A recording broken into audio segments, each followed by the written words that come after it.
the flipped classroom.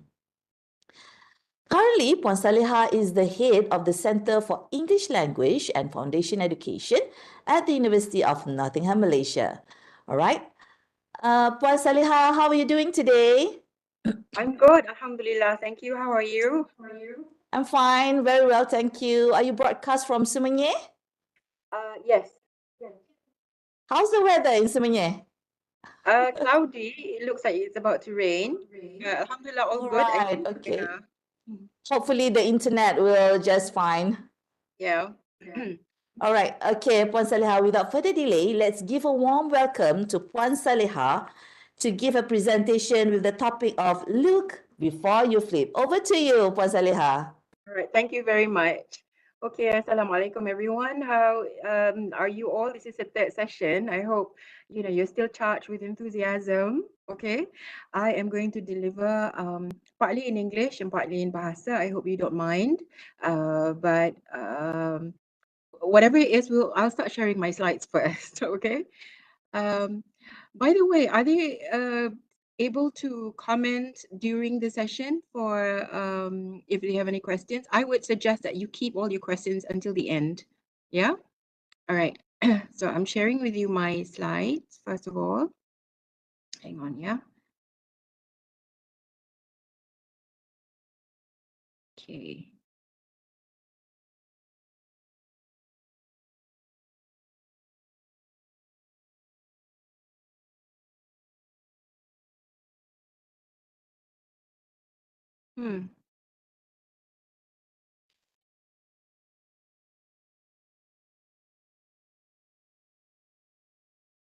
Okay, can you see my slides? Yes, we can see your slide. Okay, good. Okay, Bismillahirrahmanirrahim. Rabbi shrah li sadri wa yassir li amri wahlul 'uqdatam min lisani yafqahu qawli. Okay, so I am presenting a topic that is meant to boost your motivation. It's not just a motivation, because I think you all have the motivation, whether or not you have the intrinsic motivation. Sometimes I think it's because you are encouraged or you are told to by your superiors to do the flipped classroom, and you say, reluctantly you say, okay lah, buat lah, but actually it's something very good that it's good practice to actually even if it's not going to be the whole duration of your course, but selected, courses or selected weeks in your teaching duration, that you practice the flipped classroom. It will be very beneficial, okay? But there are several things that you need to look at. So we're going to discuss some of them today, okay? Right. So the objectives for my session in the next half an hour, 40 minutes or so, is that you should be able to describe the preparations for using the flipped classroom, because it doesn't suit, it's not a one size fits all kind of method. So you need to prepare some things. What are those things you need to prepare for? What things you need to look at before you actually embark on the flipped classroom? So we're going to look at that. And then we also, my aim is so that having done that, you would be able to use the flipped classroom method confidently and successfully. Okay. Right. Of course, I think Dr. Amy, before me, she would have discussed the tools and so on, right? I'm just going to look at this very thinly, okay, because I think there's a lot of literature on it. But this is a primary difference. It's nothing, it's not rocket science. Okay, it's not rocket science. It's not something that is so far-fetched. It is, and the primary difference is just this. It's the switch or the flip between the delivery of the content and the practice or the homework tasks, right? So in traditional classrooms, you have the content delivery in the class, right? So you teach in class and then you have your tasks at home. Okay, so it could be a homework task, it could be an assignment, whatever.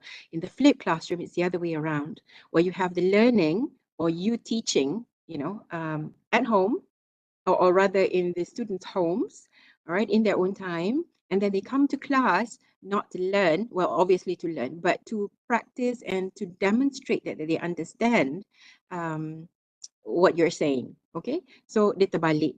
So instead of kita ajar dulu and then buat homework, kita buat homework dulu, okay? Tapi dalam buat homework tu kita belajar, or rather the students belajar, and then dalam kelas kita tengok sama ada students faham ataupun tidak. Now, usually this varies. I think a lot of subjects will have different ways of determining whether students faham ke tidak kan. Kita tengok yang kita punya saja. This is the most basic flipped classroom. The most basic. You have a pre-recorded lesson.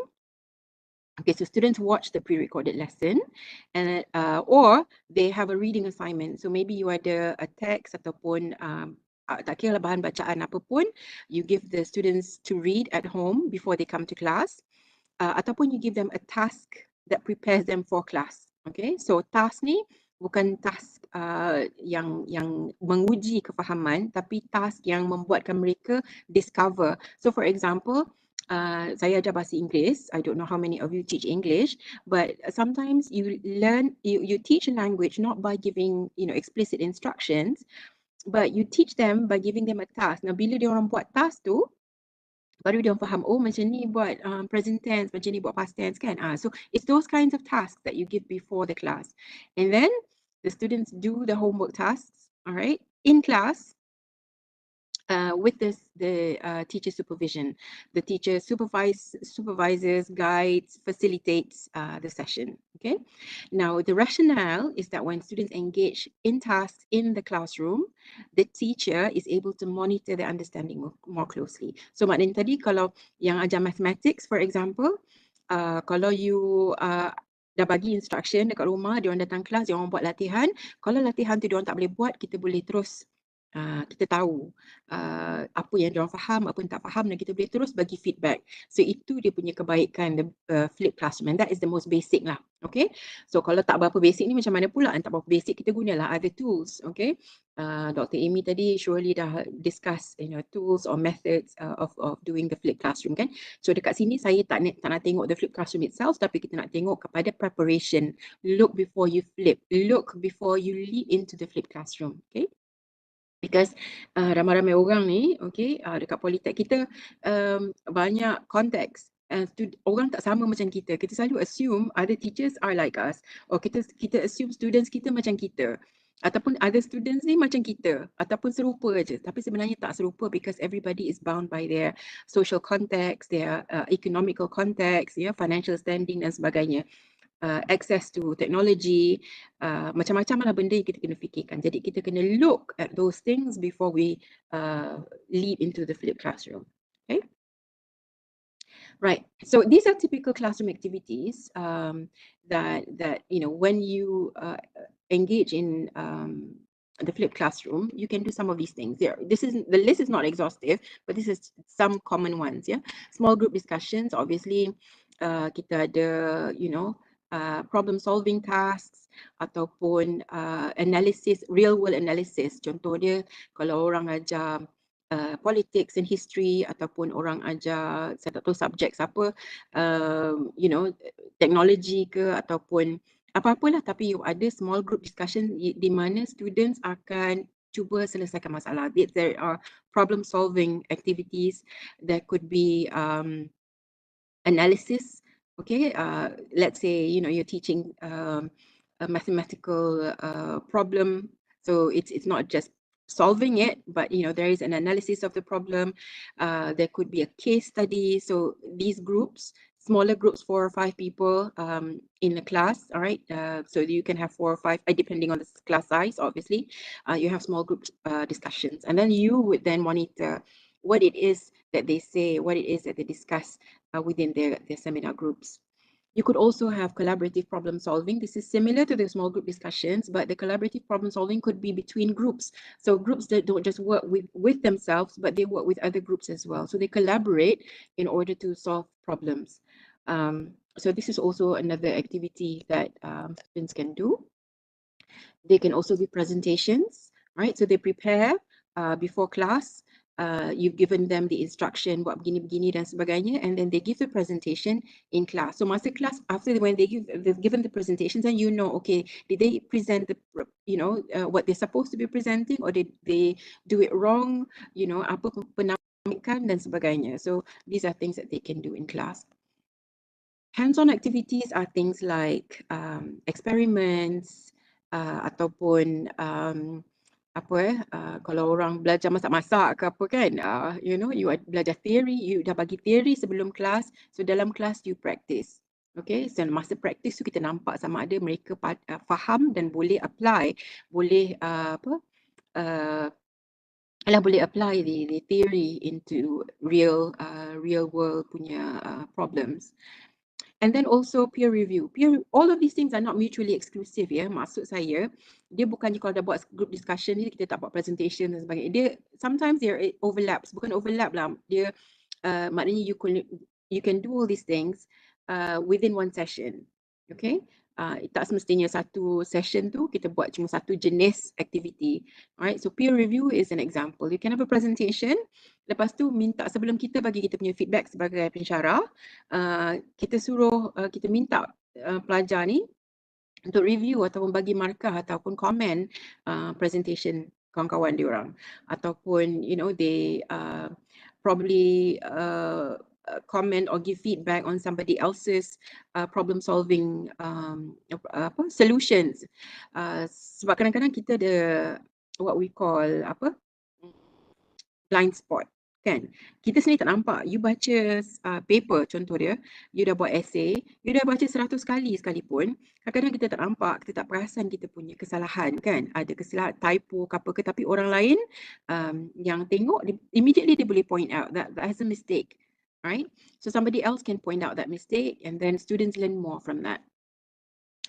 And then classroom activities can also include assessment and feedback. Okay, so sebagai contoh, you boleh bagi quiz, you boleh bagi test, ya. Maknanya tapi taklah setiap kali you masuk kelas you bagi quiz dan feedback ya. Maksud saya ni, these are some activities that you can, you know, change up your, you know, so different weeks you will have different kinds of activities so that there is there is variety in the activities that students come into, because kita tak nak nanti buat benda yang sama je, budak-budak pun boring kan. Okay, kita pun bosan, right? Asyik group discussions, you know. And the thing is, kalau kita buat group discussions pun, we have to change up the students, because kalau boleh jangan biarkan students work in the same group, sebab nanti diorang they get so used to the same people. Yeah, so we learn, because in the real life, in the real world, we you know, collaborate with other people. We work with other people, whether we like them or not. Okay, we work with other people. We are civil. So sama juga, personality clashes can happen among the students, tapi kita buat mereka belajar. So this is how they learn. Kalau kita bagi dia orang group work to do outside of class, okay, katakan kita ajar macam biasa lecture, okay, balik rumah dia orang konon-kononnya buat group work, tapi selalunya okay, ada yang tak engage pun in group work, and they wouldn't necessarily learn in that, you know, kita negotiate, you know, kita berbincang, berurusan, berkomunikasi dengan peers, which all of these things need to happen, but they sometimes don't happen because kita tak monitor, kita tak ada di situ untuk monitor. Tapi kalau kita buat dalam kelas, kita boleh immediately monitor dan kita boleh tengok, kita boleh supervise. So that's why there's also the rationale for doing the flipped classroom. Okay, so we go into the technical preparations. Again, I'm not going to dwell too much into these things because I think there is something else that you need to take away. Maknanya habis pada session ni, you ada something else that you take away. You terus boleh buat. Okay. So in any case, first thing you need to identify and you need to set are your learning objectives. Okay, apa itu learning objectives, apa learning outcomes, kita akan tengok lepas ni kejap. Okay, but mesti ada learning objective. Apa aim, apa goal, apa target you mengajar. So kita ada target. Kita tak boleh masuk kelas kita tengok topik, okay nak ajar topik ni, tapi kita tak ada target apa kita nak students pandai buat. Okay, kita mesti ada very clear, specific, very clear objectives about what we want the students to know and understand. Ya, macam saya, if you remember right at the very beginning of my presentation tadi, saya dikatakan by the end of the session, you should be able to describe the kinds of preparations, you know, for a flipped classroom. By the end of the session, you should be able to engage in the flipped classroom confidently and successfully.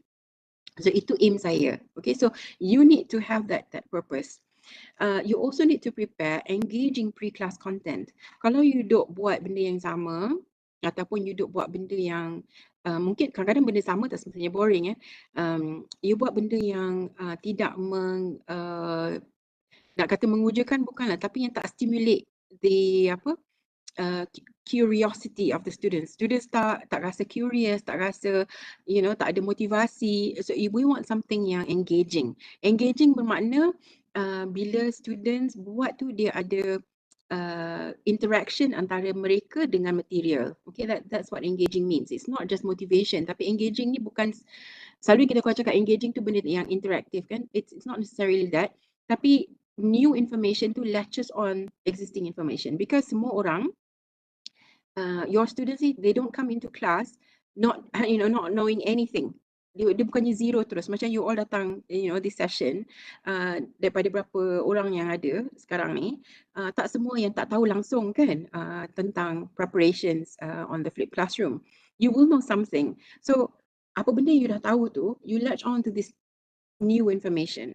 So you want your pre-class content also to do that. Kalau boleh, you link dengan previous lesson, or you prepare them for upcoming lesson, ataupun you link dengan apa yang mereka tahu sama ada melalui you punya pembelajaran, proses pembelajaran, ataupun daripada their real life experiences.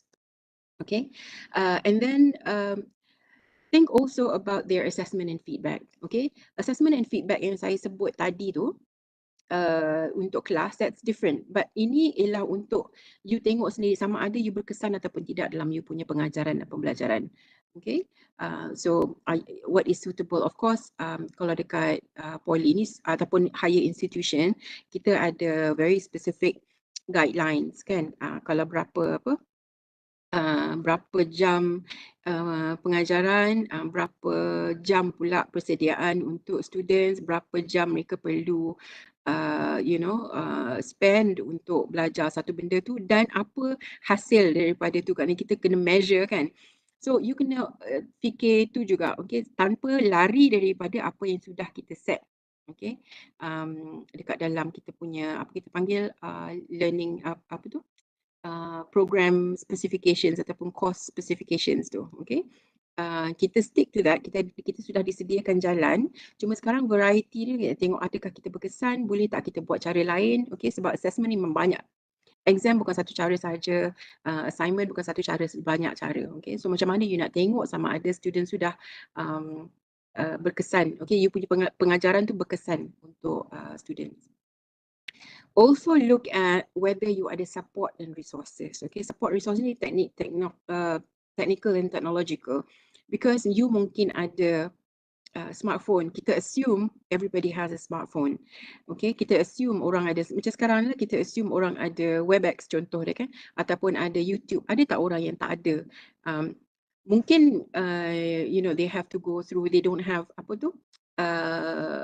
Wi-Fi at home ataupun data that they can use, then they would have to access the content from somewhere else. So in some places, students ni bila dia balik daripada rumah, dia tak ada Wi-Fi dekat dalam campus contoh dia kan, adakah mereka boleh access pre-class content yang you nak bagi tu?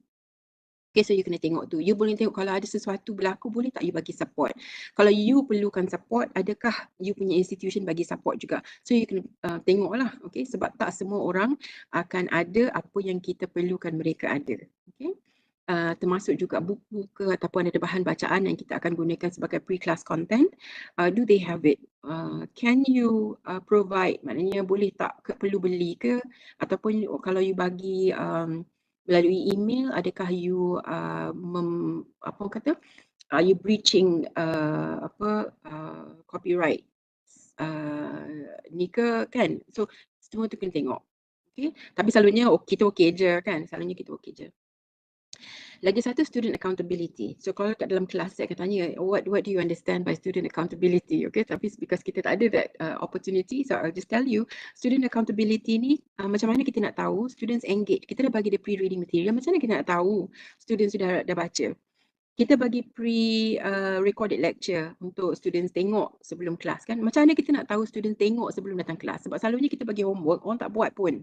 Okay. So macam mana kita nak tahu? So sometimes macam dekat Nottingham kita ada Moodle, kita ada portal di mana students ni dan kita boleh engage. Kalau orang log in to watch kita punya video, kita tahu dia dah tengok ke ataupun dia tak tengok. Ataupun dia tengok katalah duration video tu half an hour. Dia orang spend the full half an hour ke ataupun dia orang tengok cuma 10 minit sahaja ataupun 2 minit sahaja. Okay, so there are ways of finding out. I don't know how you do it, okay, but you have to find a way of monitoring this. You have to find a way of making sure that your students are accountable. So kalau tak ada technology to support you in this, then find something yang low tech. Okay, kita ni semuanya nak high tech kan, tapi sebenarnya banyak benda low tech juga yang kita boleh buat. Okay, so contohnya kalau kita ambil attendance, kita boleh sign kan, tapi kita tak minta student sign. Tapi kadang-kadang just by telling them, look, this is, you know, you are doing this for your own good. So if you're not honest with yourself, how are you going to learn? So kebanyakan budak, dia bukan budak, maknanya orang tua pun ya, in apa tu, in when they're learning ataupun in their jobs, tak fikir tentang amanah. So if you fikir tentang amanah, then you will know you kena buat macam mana pun. So you know all these things berkait, right? But in any case, ada student accountability, and you sebagai lecturer, you tahu you are you sendiri accountable. Bila you ditanya, contoh dia, macam mana you tahu you punya students dah buat macam ni, you mesti ada jawapan. Okay. You also have to think about classroom activities, obviously. Lagi satu ialah clear communication.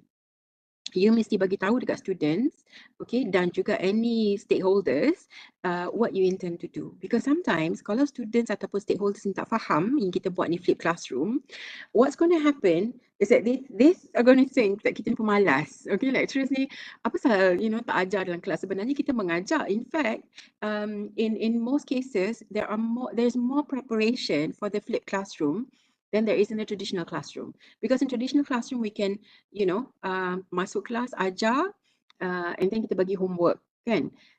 Ataupun kita bagi assignment. Tapi kalau flipped classroom ni, a little bit effort, okay? A little bit more effort is required because kita nak monitor both the pre-class and also the in-class, okay? Tapi sebenarnya kalau difikir-fikirkan, alright, tak banyak pun, okay? Kita rasa banyak sebab kita tak familiar, kita tak biasa, maka kita rasa banyak kerja. Tapi sebenarnya kalau kita dah start, katalah kita bagi 3 bulan contohnya, untuk kita prepare, once we get used to it, kita dah okay, we can carry on with the flipped classroom, okay? And then of course, think about professional development as well. Do you need professional development? Do you need to learn how to use technology?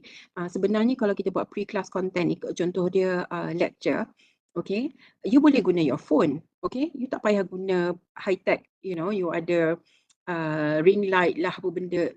It's not necessary, okay? Kalau ada bagus, tapi kalau tak ada pun tak apa, because everybody ada smartphone yang ada kamera. Kalau you ada kamera, you boleh aja. Kalau some people kata, oh saya segan tak nak tunjuk muka, okay, nanti students, I don't want them to watch my video, contohnya kan, you don't have to show your face because you can record the lecture, katalah slide macam ni, you can use Echo 360, okay, you can use a lot of, even WebEx, I think. You can use MS Teams, you can use Zoom, where you prepare that lecture tu. Kita tak payah, kalau katalah lecture biasa 2 jam, kita tak payah lecture 2 jam tu, okay? Kita ambil key points yang kita nak sampaikan. Kita boleh bagi 1 jam sahaja ataupun break. Ada 2 half an hour punya sessions. So students tak rasa terbeban. Dan dia tak rasa, Allah, I have to watch this before the class. And then dalam kelas ni kena buat lagi. No, it's not like that. Okay. So kalau you rasa tak pandai, kan? Then there is probably an opportunity for you to develop yourself untuk belajar benda-benda ni. Okay. So these are some things that you need to look at, okay, before you leap into the flipped classroom. Okay, tapi ada yang lebih penting daripada semua ni. Because saya rasa kalau you tahu you kena buat ataupun nak buat flipped classroom, you akan tahu, okay, I don't know this, macam mana nak prepare. And then you will have your own list, kan? Tapi the first thing yang akan govern ialah, okay, your mindset. Okay, the most important preparation is your mindset. Because with the right mindset, okay, you will make you will think the right ways. Your right mindset ni will determine your thoughts. Okay, dia akan mengelola pemikiran kita. Okay, dan pemikiran kita ini akan mengelola dan mempengaruhi tindakan kita. So if mindset kita sudah negatif, contoh dia kan, this is a lot of work. It is some work, not a lot of work. It's a lot of work, ataupun tak pandai itu, tak pandai ini, dan tak pandai kita boleh belajar. Kalau mindset you betul, kalau tak pandai you boleh belajar. Kalau mindset you tak betul, tak pandai, nanti you akan selamanya lah tak pandai.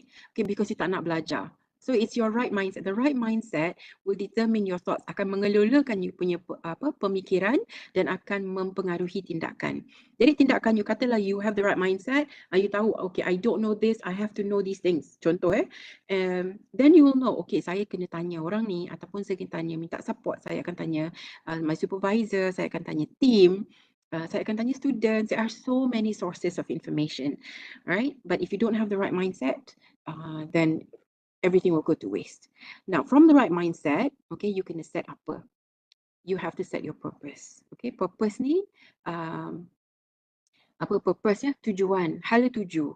Okay, your life has to have purpose. Okay, kalau tak ada purpose, kita akan membazir kita punya resources, kita bazir masa, kita bazir tenaga, kita bazir effort, sebab kita terumbang-ambing. Ibarat kita dekat laut, okay, we are drifting at sea. Alright, if you have no purpose, no direction, we are not going to go anywhere, right? Tapi with purpose, there are so many benefits. First of all, of course, you get the motivation. Okay, kita tahu kita ada purpose, ada hala tuju, therefore we are motivated. Okay, so a lot of people think that motivation is important. Yes, motivation is important, but motivation is important to get you started. Tapi in order to maintain that energy levels, you have to be consistent. You have to have the right mindset. Again, it goes back to the mindset. You ada purpose, your mindset is correct. Okay, betul mindset you akan motivated, dan daripada motivasi ni, you akan teruskan.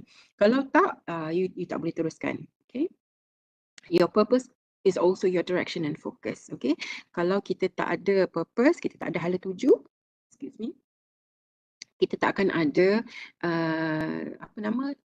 tak akan ada tujuan, dan because kita tak ada tujuan, kita tak fokus. Bila tak fokus ni, kita serabut lah. Okay, ambil kita serabut, kita mudah give up. Inilah, it's linked to resilience. Your resilience adalah kekuatan. So there will be challenges, okay? Tapi if you had a purpose, it doesn't matter how hard your challenges are, it doesn't matter how big your challenges are, you will be resilient and you will carry on because you want to meet your purpose. You nak capai you punya hala tuju tu, jadi you tak kira lah apa cabaran sekalipun, you akan teruskan. Having a purpose is also important because it is your resource management. Okay, resource ni apa? You punya, macam saya sebut tadi lah, you punya duit, you punya, your money, your energy, your time. These are your resources. If you don't have a purpose, this will go to waste. Yeah, because you akan spend kepada benda-benda yang tak ada manfaat. Purpose is also important for fulfillment and meaning. Kalau you buat sesuatu tak ada makna, you tak akan buat. Dia tak ada motivation. All of these things are related. You buat flipped classroom contoh dia, tapi tak ada makna pada you. Buat aja lah because bos dah suruh ataupun because everybody is doing the flipped classroom, I'm just going to do it.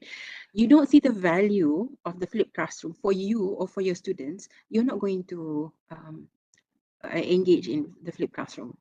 Okay, tapi kalau you see, it's very fulfilling to see that students gain something, you gain something, and then you're providing meaning to them, you're providing meaning for yourself. Okay, benda tu ada makna, ada apa orang kata, yalah, ada makna, ada apa sesuatu yang you capai, that fulfillment, you rasa macam you memenuhi satu kehendak. Okay, then it becomes more meaningful, and bila something has meaning ni, dia lebih enjoyable, right? Dia lebih enjoyable. And of course, when you have purpose, you will grow. Okay? Dia ibarat macam ni lah. Kalau you ada purpose, macam target purpose target ni kadang interrelated. You masuk, it doesn't matter at what age. Kalau orang tua macam saya pun, okay, mesti ada kita dah capai satu target, kita capai lagi another target, sampai maknanya kita kena set high, apa orang kata, goal. Okay, ada this professor ni, saya tak ingat nama dia, tapi it's quite popular juga the saying lah. Nasihat daripada ayah dia kata ayah dia orang asal orang miskin, tak bersekolah, mak sekolah tak habis lah, tak masuk universiti, tapi anak dia masuk universiti. Dia cakap dengan anak-anak dia, you know son, I wouldn't mind. Okay, saya tak kisah. I wouldn't mind if you set, you know, a very high goal, right? A big goal and miss. Okay, you set goal yang tinggi, purpose yang tinggi, and then you miss, you tak capai, tak apa, I don't mind. But I would be very upset if you set low, if you aim low, even if you hit. So you aim high. Okay, aim high. Kalau miss tak apa, sebab you akan berada di tempat yang tinggi. Okay, you all halfway there already, right? Tapi kalau you aim low, kalau target you rendah aja lah, asal pass saja, ataupun asalkan student dia buat aja, asal buat aja, asalkan boleh je, then even if you hit your target tu, dia tak ada makna. Maknanya you tak grow pun. Okay, kalau you set high, you tahu okay, I nak buat benda macam gini, tapi tak pandai. Then kalau tak pandai, kita belajar. Bila kita belajar, kita grow. Jadi kalau that's the importance of purpose. Dia bagi motivation, bagi fokus, bagi kekuatan untuk berterus you know, terus berusaha. Dia bagi mudah untuk mengendalikan resource, ya. And then it provides meaning, bagi fulfillment and growth, right? So this is why purpose is important. It's you look within yourself, right? Okay, now within the classroom setting, purpose is important. So saya cakap dengan students, your purpose ni bukan just for life purpose. You duduk for 15 minutes in front of the laptop, mesti ada purpose. You baca buku, mesti ada purpose. You nak spend the next 15 minutes pun mesti ada purpose. Okay, sebab kalau tak ada purpose, you akan tenggelam. Okay, you akan tenggelam. Saya akan cakap pasal tenggelam in a minute, alright? Tapi within the classroom setting, your learning outcomes and learning objectives ni your purpose. Okay, and then bila you dah set your purpose for the classroom tu, you work backwards. So maknanya you start with the goal in mind. Okay, and this is true not just for the classroom. Okay, it's for anything like you aim for lah. You aim nak kaya ke, you aim nak berjaya dalam career ke, you start with the goal. Okay, and then you work backwards. Okay, nak capai ke sini, kena buat apa. So then barulah you ikut you punya perjalanan ni, you dah atur tu. Sekejap saya nak tengok if my time is ni ke. Okay. Right. So learning outcomes. Now saya tahu you all dah banyak orang kata pengalaman mengajar, right? But even if banyak pengalaman mengajar, tapi bila disuruh menulis outcomes dengan objectives, a lot of people still tak buat yang betul. Okay. So you have to know this. Learning outcomes are broad statements. Okay, they're very general, sangat umum, pernyataan umum yang menyatakan kebolehan ataupun pengetahuan ataupun kemahiran yang kita nak students ada. Okay, setelah mengikuti subjek kita ataupun program kita. Okay. So this is from the perspective of the learner. It's written from the perspective of the learner. So for example, by the end of a course, students, meaning you, will be able to apply critical thinking concepts to solve real world problems. Okay, so ni very umum, apply critical thinking concepts. Alright, sangat umum. Jadi students akan kata, okay, kalau saya dah ikuti program ni ataupun subjek ni, saya akan tahu cara nak apply critical thinking concepts. Tapi bagaimana specifically, okay, apa you boleh buat, kita tak sebut, kita cuma bagi tahu, okay, you akan boleh buat ni, you ada this type of knowledge, or this type of kemahiran. Okay, other examples, develop an understanding ke, ataupun acquire the skill of something, ya, mendapat memperolehi kemahiran, membina kefahaman, right? So very umum. Tapi ini selalunya sudah ada dalam you punya program ataupun module specifications. Okay, dalam module specs bila kita buat, selalunya institusi lah, you punya bosses, ya, yang dah buat ni, ataupun ketua program sudah ada, okay, kita buat program ni, ini kita punya learning outcomes yang kita harap bila student sudah ikuti program ni, ini yang mereka akan dapat. Okay, tapi setiap lesson ataupun setiap minggu you ada learning objectives. So learning objectives are specific measurable statements. So measurable maknanya tadi you boleh ukur sama ada students tu sudah capai atau belum, ataupun adakah mereka halfway nak capai ke, alright? So specific measurable statements that describe what students should know, understand, or do. Written, and this is written using specific action verbs. So for example, you can say by the end of the course, students will be able to deliver an effective research presentation. So deliver a presentation, itu maknanya kalau diorang tak boleh deliver effective research presentation, so these are elements yang kita tengok, maknanya dia tak tercapai that objective. Okay, so they mesti specific action verbs. So for example, as more examples other than deliver, they can design something, they can create, they can write a research report, they can write a formal letter. So kalau you ada macam tu, maknanya you sudah berjaya. Okay, jadi you mesti measurable. Maknanya tadi you boleh tahu bila mereka sudah capai. Sebab kalau kita kata by the end of this lesson mereka akan faham. Okay, tapi apa ukuran faham tu? Okay, apa ukuran faham? Jadi kalau mereka faham, mereka boleh buat. Jadi apa yang mereka boleh buat, itu yang kita letak dalam learning objectives. Jadi kita mulakan dengan learning objectives ni dan kita work backwards. Yeah, for example, you've decided your purpose or learning goals. Okay, so in this case, your learning outcomes. All right, and then you create the in-class activity. So apa you nak mereka buat dalam kelas? So apa, ini tadi kita dah tengok kan dalam kelas ada discussion. Okay, lepas discussion buat apa?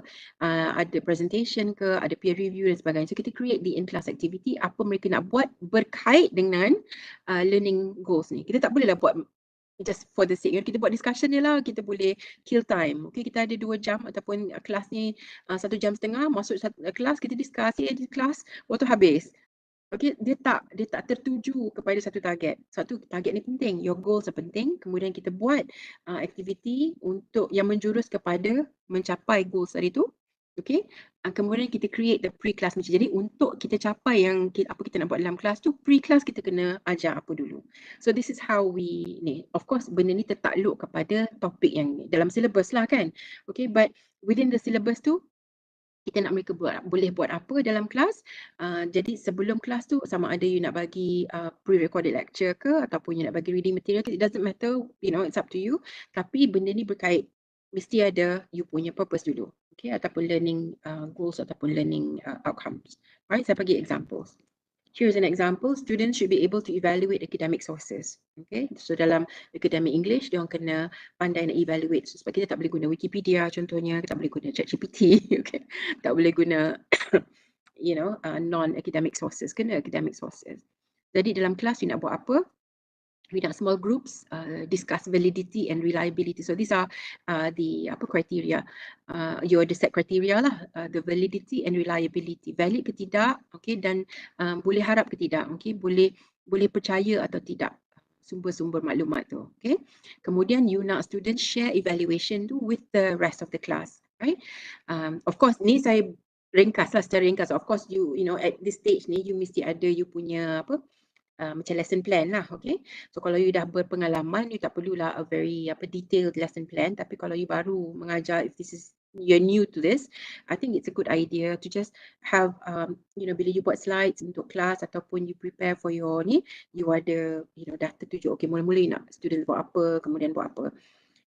Okay, kalau you tak prepare, students tahu. Okay, kalau you kelentong, students tahu. Okay, macam kalau saya kelentong you tahu, betul tak? Okay, jadi you kena prepare. Set the aims, okay, and then tengok apa you kena buat dalam kelas, and then prepare the pre-recorded lessons. Okay, here's another example. A student should be able to only IT lah, contoh tadi tu subject general, social science, contoh dia. Okay. Students should be able to create a simple web application. Okay, so they nak create web application using HTML, CSS, JavaScript. Okay, that includes interactive features and responsive design. So you nak interactive. Ini orang IT tahulah. Okay, so you nak ajar coding contoh dia. You nak buat mereka bina website ataupun web application. Okay, so dalam kelas you nak diorang buat ni, right? Sebelum you buat tu ada warm up ataupun lead in. So kita buat a class discussion on coding exercise, right? Kita lepas tu kita break them into smaller groups, and then students will complete a specific task related to web application development. So mungkin satu group buat HTML, satu group buat CSS, satu group buat JavaScript dan sebagainya. Okay, kemudian mereka share. Bila mereka dah share tu barulah ada, then you tahu, okay, ada questions.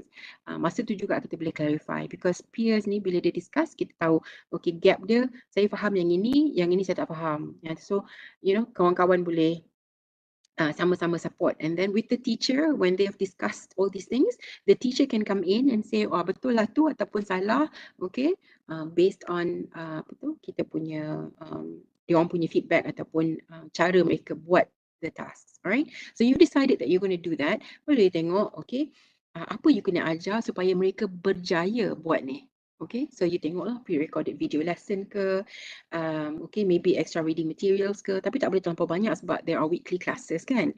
Okay, tapi benda ni kita tak semestinya bagi right before the class. Mungkin you bagi awal semester, mungkin you bagi, you will have to determine apa waktu yang sesuai untuk you bagi lessons ni. Alright, so you have that pre-recorded video lesson ni on web applications that cover all these things lah yang you nak ajar.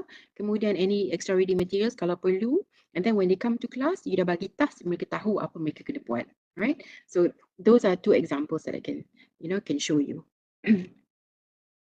Okay, so another thing that is also important, okay, is for you to look before you leap into the next flipped classroom. Okay, maknanya kita tadi sebelum kita start, kita dah look kan, look before we leap or look before we flip. Tapi kita mesti ada reflective practice juga. Okay, so this is your critical thinking. You tak boleh short sendiri. Okay, kita dah buat flip classroom, kita rasa oh bestnya students dah macam, and then kita short sendiri, kita buat lagi. Mungkin they enjoy it tapi tak ada value. So kita kena tengok value juga. Jadi reflect on what went well and what did not go well. Okay, kalau benda tu go well, kenapa? Kalau it didn't go well pun kenapa? Dan apa yang boleh diperbaiki. Right, so what can you keep? Apa kita boleh teruskan, apa kita kena buang ataupun ganti. Jadi bila kita buat macam ni, kita sentiasa ada pembaharuan, sentiasa ada growth both for you as well as for your students. And saya sangat-sangat sarankan untuk you ada notebook. Notebook tak payah besar, notebook kecil boleh, okay? Notebook tak payah beli, notebook buat kadang-kadang universiti bagi free ke apa ke macam ni, okay? Ni besar lah juga ni kiranya ni kan, but kalau you ada anak sekolah rendah, sekolah menengah kan ada buku latihan kan. Beli one of those semua tak apa, janji you tulis. Okay, sebab apa? Bila you tulis, you akan lebih ingat. Right? Itu tak sebenarnya kita punya memory, kita punya ingatan, kita punya daya ingat ni terikat pada apa? Dia tak terikat, orang katakan terikat pada otak. Okay, bahagian amigdala lah, however. It's not. Kita punya memory, kita punya kuasa mengingat tu, keupayaan mengingat dia terletak pada kita punya muscles. Okay, muscle maknanya kita punya otot.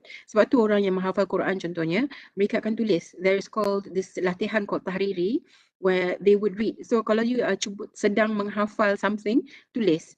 Sebab tu dulu masa saya kecil-kecil, you all taklah agak mungkin kan, okay? Saya ingat kawan-kawan punya nombor telefon.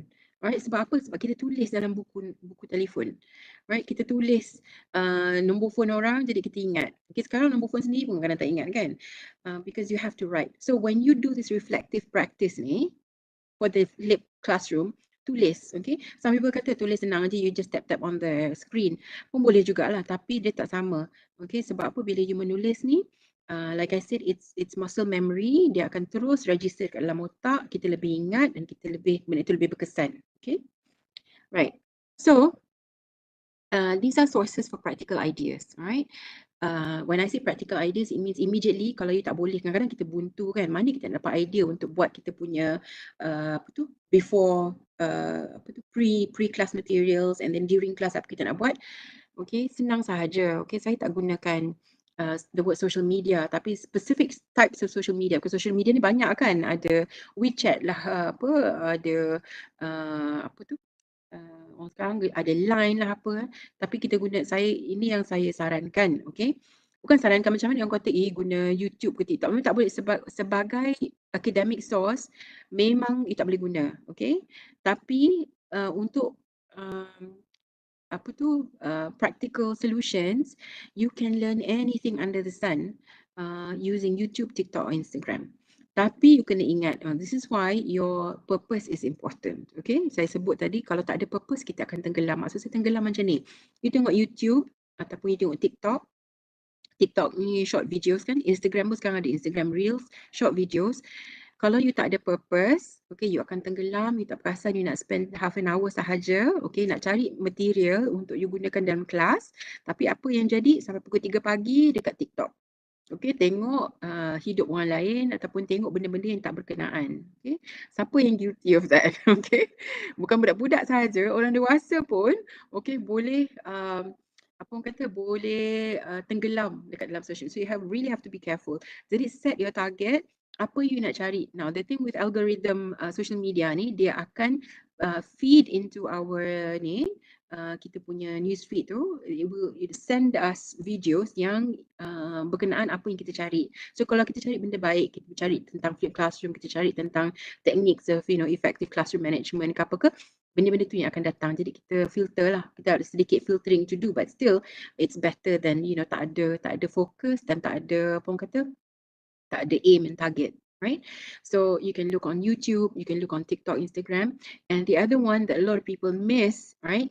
You mesti collaborate dengan orang. Ada peer networks. Boleh cari, ada tak kawan-kawan ataupun orang lain, kalau macam you pergi, sekarang ni kita tak ada physical webinar kan? Physical webinar, it's a webinar. Tapi kalau ada physical seminar, ada conference, ada meeting di mana you berjumpa dengan other practitioners, okay? You network dengan diorang supaya you boleh kata, okay, I nak buat peer review ataupun I nak buat flipped classroom. You pernah buat flipped classroom tak? Apa you boleh buat? You can actually, kalau dia kata, oh tak pernah, you can actually initiate a meeting. You can initiate a conference. You boleh cakap, kalau you sendiri tak boleh buat, you boleh cakap dengan you punya superior and kata, I nak buat a seminar ataupun meeting with other colleagues from other branches of colleges ke apa ke. It's a pool of network because sometimes kita tak terfikir satu benda, kita ajar satu subjek, mathematics, statistics ke apa ke, orang lain pun ajar juga, okay? Tapi mungkin kita tak ada idea yang sama, tapi bila you network dengan orang lain, you dapat idea dan everybody benefits. The thing with ilmu ni, kalau kita share, kita lagi banyak kita share, lagi banyak kita dapat ilmu. Kan, so peer network ni, so of course you have your social media, YouTube, TikTok, Instagram ni untuk cari ideas, videos and so on. But work also with your own colleagues for ideas on how you can practice the flipped classroom.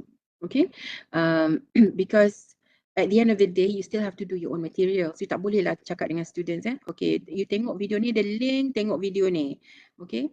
Macam dekat YouTube ada banyak TED Talk, for example, there's certain website kan, TED TV ke.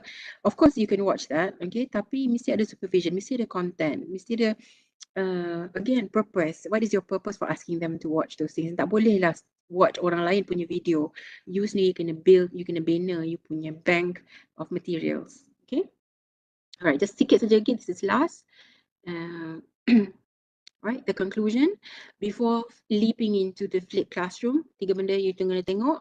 Your goals and objectives. I cannot say this enough. Mesti ada purpose, mesti ada aim, target. Okay, your own life purpose as well as the purpose for your classes, right?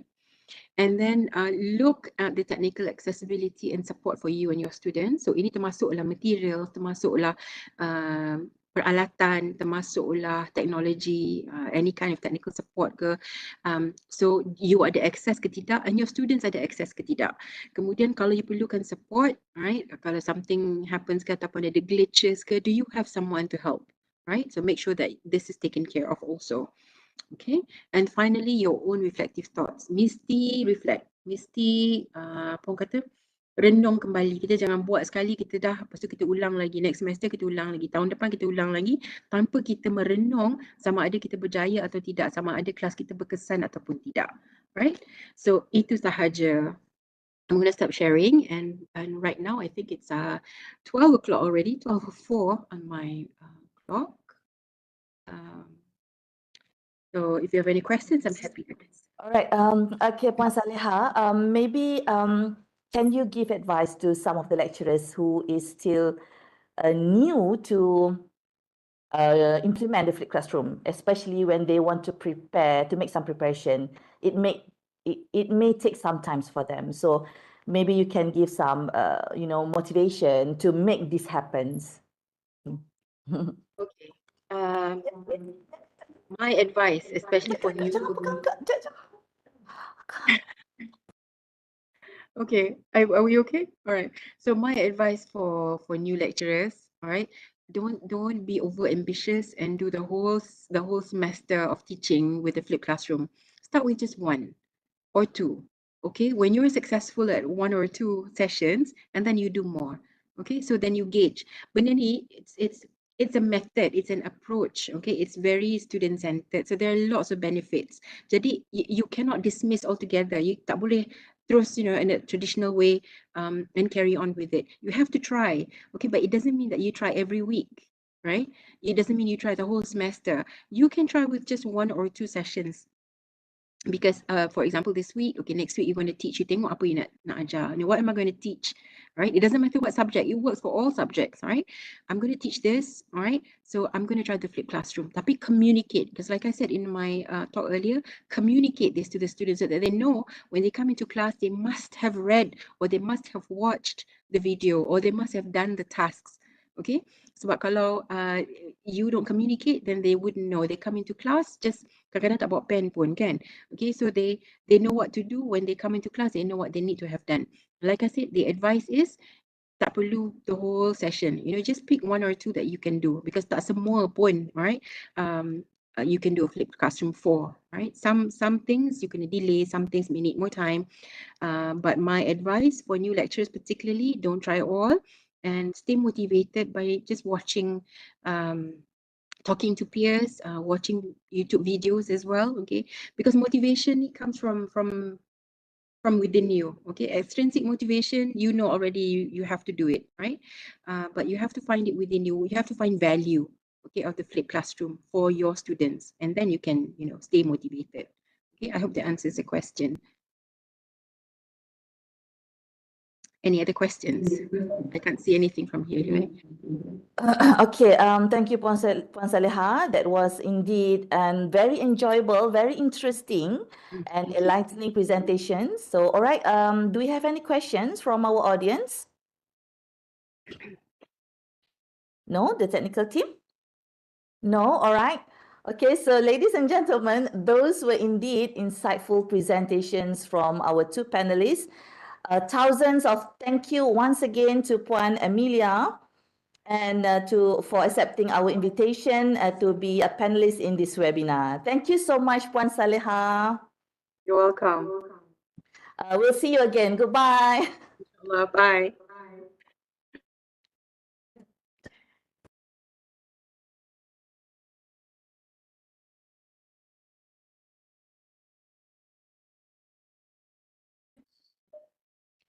All right, ladies and gentlemen, those were indeed insightful presentations from our 2 panelists earlier. We hope that their sharing will assist you in implementing flipped classroom. With the conclusion of our panelist sessions today, we are wrapping up our webinar for the day.